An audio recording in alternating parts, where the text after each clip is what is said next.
श्री गणेशाय नमः।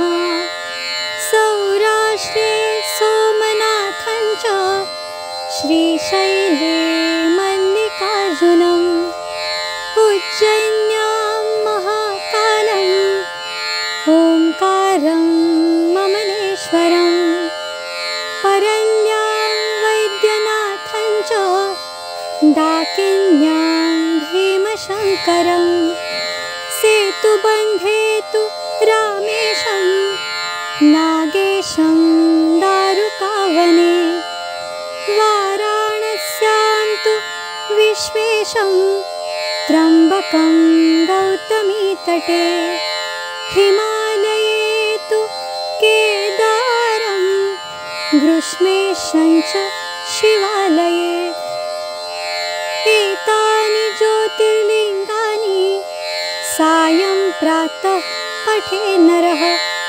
सप्तजन्म कृतं पापं स्मरणेन विनश्यति इति श्री द्वादश ज्योतिर्लिंग स्मरणं संपूर्णम्। नमस्ते साहित्य उत्सव। मी हर्षदा। अध्यात्माची गंगोत्री, संस्कृतीचा हिमालय आणि ज्ञानाचा महासागर लाभलेला आपला भारत देश। इथे देवांनी अवतार घेतला, ऋषींनी कार्य केलं, अनेक धर्मातील संप्रदाय आकारास येत गेले आणि हा समाज अधिक प्रगल्भ होत गेला। अशाच प्रगल्भ समाजातील आध्यात्मिक अधिष्ठान टिकवून ठेवणारी अनेक तीर्थक्षेत्रे आपल्याला भारतभर पाहायला मिळतात। यांपैकीच शंभू महादेवाची 12 ज्योतिर्लिंगे। याच 12 ज्योतिर्लिंगांचं दर्शन आणि पूजन आपण करणार आहोत दत्तात्रय गाडे यांच्यासोबत। तर जाणून घेऊया शिवतीर्थे। नमस्कार श्रोते हो, मी दत्तात्रय गाडे बोलतो। शिवतीर्थे या आपल्या ज्योतिर्लिंगांची माहिती करून देणाऱ्या शृंखलेत आज आपण वाराणस्यांतु विश्वेशम अर्थात श्री काशी विश्वेश्वर या ज्योतिर्लिंगाचं भावदर्शन करणार आहोत। विश्वेश्वर, काशी विश्वेश्वर, वाराणसी विश्वेश्वर, काशी विश्वनाथ इत्यादी अनेक नावांनी हे ज्योतिर्लिंग ओळखले जाते। परंतु या व्यतिरिक्त काशीनगरीचं एक अनन्यसाधारण महत्त्व भारतीय मानसात आहे। ते भारतीयांचं श्रद्धास्थान आहे। काशी ही सप्तमोक्षदायिनी नगरींमध्ये एक आहे। अयोध्या, मथुरा, माया, काशी, कांची, अवंतिका, पुरी, द्वारावती चैव सप्तैता मोक्षदायिकाः अशा या 7 मोक्षदायिनी नगरी आहेत। काशी हे ज्ञानाचं केंद्र, विद्येचं माहेरघर आणि धर्माचं पीठ आहे। प्रत्येक भारतीयाची इच्छा असते की एकदा तरी काशी विश्वेश्वराचं दर्शन घ्यावं, येथे स्नान करावं आणि पवित्र व्हावं। काश्याम मरणान्मुक्तिही असं म्हटलेलं आहे। अर्थात काशीत मरण आल्यास माणूस मुक्त होतो असा त्याचा अर्थ होतो।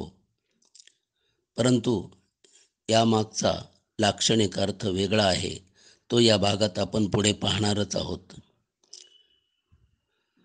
परंतु ज्योतिर्लिंग म्हणून आपण या काशीचा विचार करणार आहोत। याबद्दलच्या काही पौराणिक कथा प्रचलित आहेत। त्यातल्या 2 आपण पाहणार आहोत.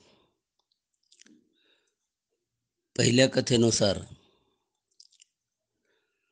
ज्या वेळेस सृष्टी निर्माण झाली नव्हती तेव्हा निर्गुण असे शिवतत्व सगुण स्वरूपात आले आणि मग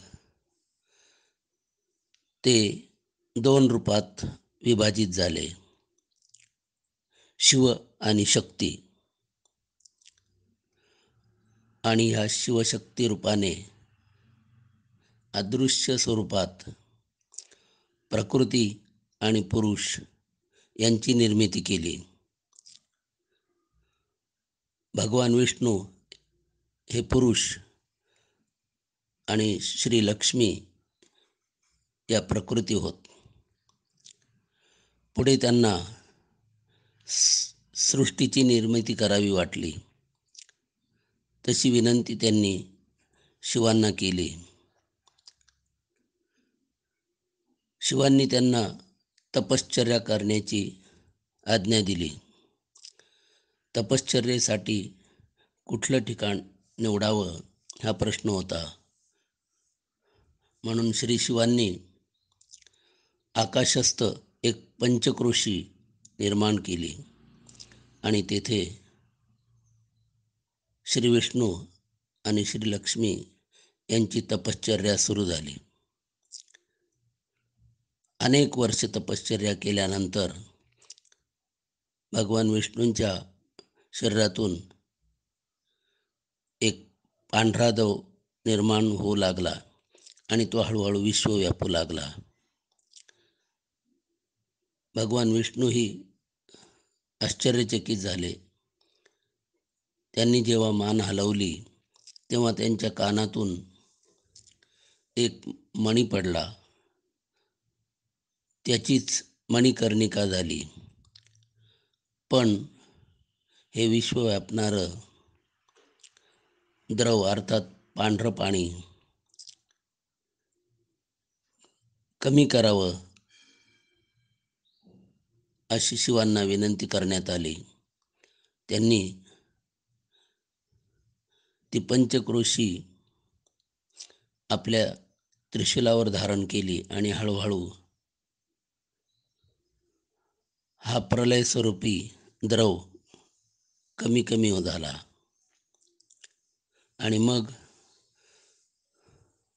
भगवान विष्णूंच्या नाभीतून ब्रह्मदेव निर्माण झाले आणि शिवांच्या आज्ञेनुसार त्यांनी पुढे सृष्टीची निर्मिती केली. परंतु आकाशस्थ जी पंचक्रोशी होती,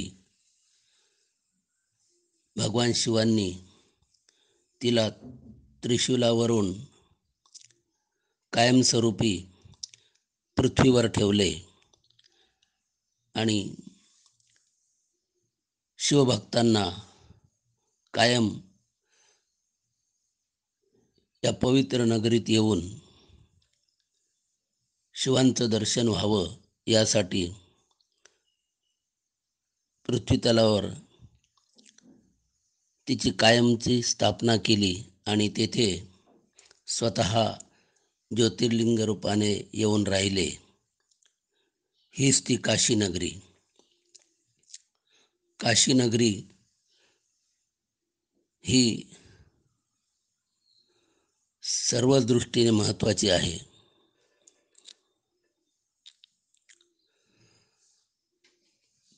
शिवाय काशी याचा संस्कृतमध्ये अर्थ प्रकाश देणारी, अर्थात ज्ञानाचा प्रकाश देणारी नगरी, विद्येचं माहेरघर अशा या नगरीमध्ये अनेक लोक ज्ञानग्रहणासाठी प्राचीन काळापासून येत राहिले आहेत. एक मोठं ज्ञानदान करणारं केंद्र म्हणून ते विश्वात प्रचलित झालं. अशी एक मान्यता आहे की काश्याम मरणान्मुक्ती काशीमध्ये मरण आल्यास मुक्ती मिळते, परंतु त्याचा खरा लाक्षणिक अर्थ वेगळा आहे. तो आपण या भागात पुढे पाहणारच आहोत. काशी विश्वेश्वर या ज्योतिर्लिंगाबद्दलची दुसरी एक महत्त्वाची कथा आपण आता पाहणार आहोत. फार प्राचीन काळी रिपुंजय नावाचा राजा काशी आणि आजूबाजूच्या प्रदेशात राज्य करत होता. तो अतिशय धार्मिक आणि सत्वशील होता. तो मोठा शिवभक्त होता. परंतु आजूबाजूच्या राज्यांमधली प्रजा आणि तिथले राजे हे खा प्या मजा करा या वृत्तीचे होते. त्यामुळे रिपुंजयला दुःख होत असे. त्याने आपल्या प्रजेला सर्व प्रकारे सुखी ठेवले होते, परंतु तरीही लोक अतिशय चैनीचे जीवन जगत होते. माणूस म्हणून ते जगत नव्हते. आणि म्हणून या राजाने अर्थात रिपुंजयने भगवान शिवांची तपश्चर्या केली आणि त्यांना प्रसन्न करून घेतलं. आणि तो म्हणाला, भगवान, मला आपण मुक्ती द्यावी एवढीच इच्छा आहे. परंतु भगवान शिव म्हणाले, ते ठीक आहे रिपुंजय, परंतु केवळ एकट्याने मुक्त होणं हे योग्य नाही. खरं देवाचं काम म्हणजे इतरांना सन्मार्गावर लावणे, त्यांना ईश्वराभिमुख करणे, त्यांच्यातलं क्षुद्र आणि दीनवान जीवन काढून टाकून त्यांना तेजस्वी ज्ञानसंपन्न असं जीवन जगायला लावणे. हे तू काम करावंस अशी माझी इच्छा आहे. आणि मग तू मुक्तच आहेस. त्याप्रमाणे त्यांनी त्याला कामाला सुरुवात करण्यास सांगितले. शिवाय भगवान शिवांनी सांगितले की तुझं सर्व पृथ्वीवरच राज्य होईल, तुला कोणी शत्रूच उरणार नाही. त्यामुळे तू आता रिपुंजयऐवजी दिवोदास या नावाने ओळखला जाशील. खुद्द भगवान शिवांनी ज्याचं नाव ठेवलं तो हा दिवोदास. किती भाग्यशाली भक्त हा. आणि मग रिपुंजय उर्फ दिवोदास हा भगवान शिवांच्या आज्ञेनुसार त्यांचं काम करू लागला. लोकांना खरं जीवन समजावू लागला. देवाचं काम म्हणजे फक्त पूजा अर्चा करणे आणि आपण आपलं कर्तव्य पाडलं आहे असं मानणे हे नव्हे, तर लोकांनाही चार ज्ञानाचे शब्द सांगणे, त्यांना चुकीच्या मार्गावरून योग्य त्या मार्गाला आणण्याचा प्रयत्न करणे, हेही ईश्वराचंच काम आहे. आणि ती खरी भक्ती होय. अनेक अंशावतार, संत, ऋषी यांनी हेच केलेलं आहे. कारण ते स्वतः तर मुक्तच होते. त्यांना काहीही घ्यायचं नव्हतं, द्यायचं नव्हतं, परंतु त्यांनी जगाच्या कल्याणासाठी आपलं शरीर झिजवलं आणि सतत लोक कल्याणासाठी झटले. देवोदासानेही देखील हेच काम चालू ठेवलं आणि एक फार मोठं ईश्वरीय कार्य त्याने उभं केलं. लोक भौतिकदृष्ट्या सुखी होतेच, परंतु त्यांना वैचारिकदृष्ट्या देवोदासाने संपन्न केलं. सर्व प्रजा ईश्वराभिमुख आणि अत्यंत मानवी दृष्टिकोनातून जगायला लागली. माणूस म्हणून आपण कसं जीवन जगलं पाहिजे, देवाला आवडेल असं आपलं जीवन असलं पाहिजे, ही गोष्ट लोकांना पटली आणि त्याप्रमाणे ते जीवन कंठू लागले. काही वर्ष गेली, पण देवोदासाला एक खंत वाटू लागली की आपण आपल्या परीने भगवंताचं काम केलेलं आहे, करत आहोत, परंतु अजूनही आपल्या काशीनगरीत भगवान येऊन राहिलेले नाहीत. त्याचा त्याला खूप खेद वाटत असे.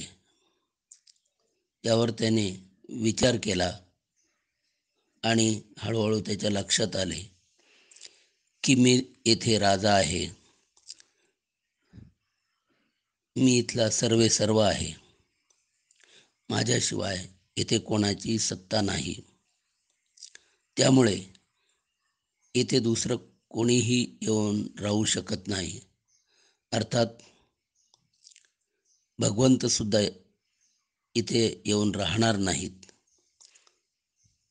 आणि खरंही आहे, जोपर्यंत मी आहे तोपर्यंत तो नाही. हे तत्त्वज्ञान आहे. भारतीय तत्त्वज्ञान सांगतं की मीपणा गेला पाहिजे, तरच तो येईल. अर्थात भगवान येऊन राहू शकेल. आणि मग मात्र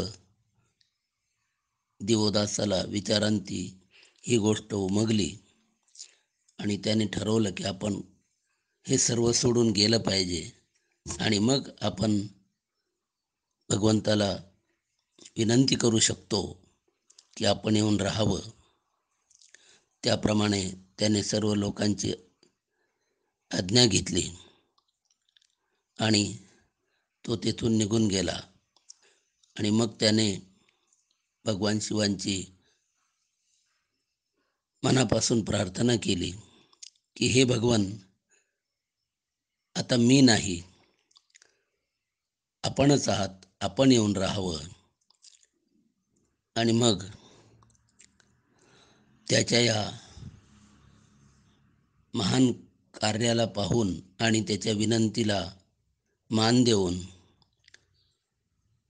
भगवान शिवशंकर ज्योतिर्लिंग रूपाने काशीत येऊन राहिले. तेच हे श्री काशी विश्वेश्वर ज्योतिर्लिंगाचा एक महत्त्वाचा असा हा विषय या पौराणिक कथेतून आपल्या दृष्टोत्पत्तीस येतो. कारण ज्योतिर्लिंग म्हणजे ज्योती स्वरूपाने राहिलेले भगवान. ज्योती म्हणजे ज्ञान. आणि देवोदासाने इतकं काम केलं की ते सर्व मानव आणि देवांनाही प्रिय झालं. या नगरीत येऊन राहावं असं प्रत्येकाला वाटू लागलं. देवोदासाने इथे असेपर्यंत लोकांना मौलिक शिक्षण दिले, ज्ञान दिले, भक्ती शिकवली आणि ही नगरी अतिशय पवित्रतम बनवली. इंद्राला याचा हेवा वाटला. पौराणिक कथेनुसार त्याने असं या नगरीत काय आहे पाहण्यासाठी प्रथम अग्नीला पाठवले. अग्नी स्वतः तेजस्वी आहे, पण त्याने या नगरीत जेव्हा देवता स्वरूपात फिरून पाहिले तेव्हा सर्व लोक तेजस्वी जीवन जगत होते. अग्नी येथेच येऊन राहिला. नंतर वायू पाठवला. वायू हा स्वतः अदृश्य राहून इतरांना स्वच्छ करतो. वायूने जेव्हा येथे पाहिले तेव्हा लोक स्वतः जीवन स्वच्छ करत होते आणि दुसऱ्यांचंही करत होते. ते पाहून वायू येथे राहिला. मग नंतर सूर्याला पाठवले. सूर्य हा ऊर्जा देतो. सूर्याने पाहिले इथे लोक एकमेकाला ऊर्जा देतात, ऊब देतात, आनंद देतात. सूर्य इथे येऊन राहिला. चंद्राला पाठवले. चंद्राने पाहिले की मी शीतलता देतो.